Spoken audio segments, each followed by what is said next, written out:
Hello YouTube, you're watching Captain Right with the NOA, and today I am talking about The Evil Within 2 and how it is like the Silent Hills we never got.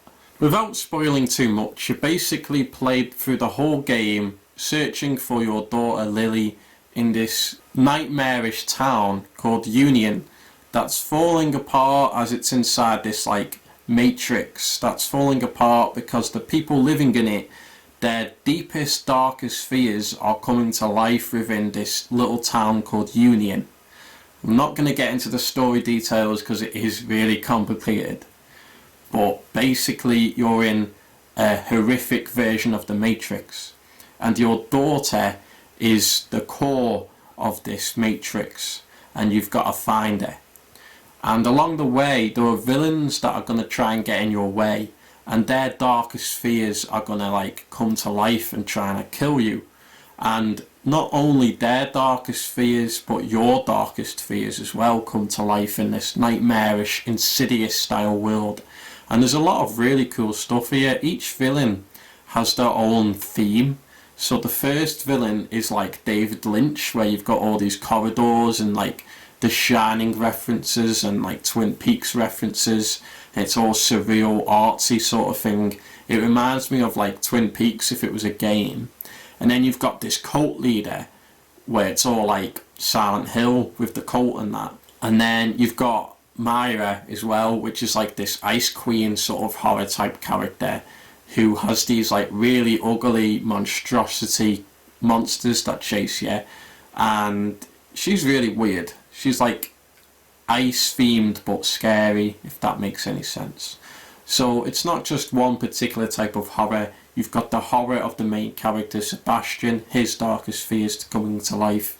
You've got the darkest fears of all the other characters. But because this game is very dreamlike and nightmarish, there are also moments that are actually kind of beautiful as well.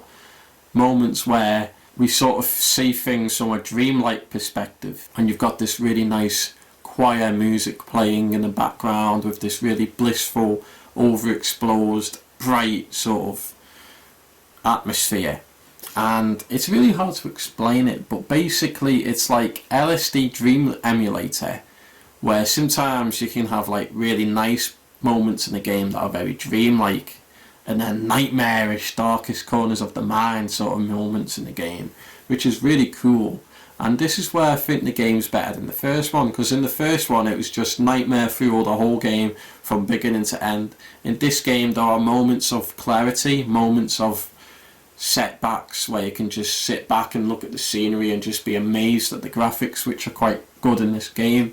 And the story as well is really emotional. It's about a family man trying to find his wife and daughter in this horrifying matrix. Yes, there are a lot of Silent Hill homages here, but also homages from other horror movies and games alike, since it's basically referencing a bunch of different things. It's like The Cabin in the Woods if it was a video game. If you've seen that movie, it basically homages a lot of famous horror films. This game is like a love letter to a bunch of different horror movies and games. There is also a first person mode as well. With that said, it's a game where you walk around this creepy town in third or first person. You have to conquer your deepest, darkest fears like Silent Hill. You're looking for your daughter like Silent Hill, but it's different enough to the point where it's not a rip-off, because the first game wasn't about that and this is a sequel.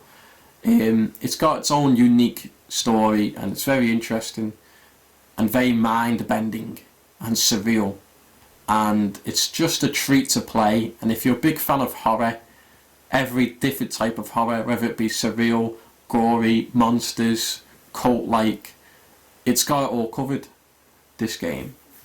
And there's also a lot of moments of comedy in it as well. It can be laid back and funny. Overall, I'd give the game maybe a 9 out of 10. I had a pretty solid experience. I have no problems with the game. It's a decent length. It's a solid game.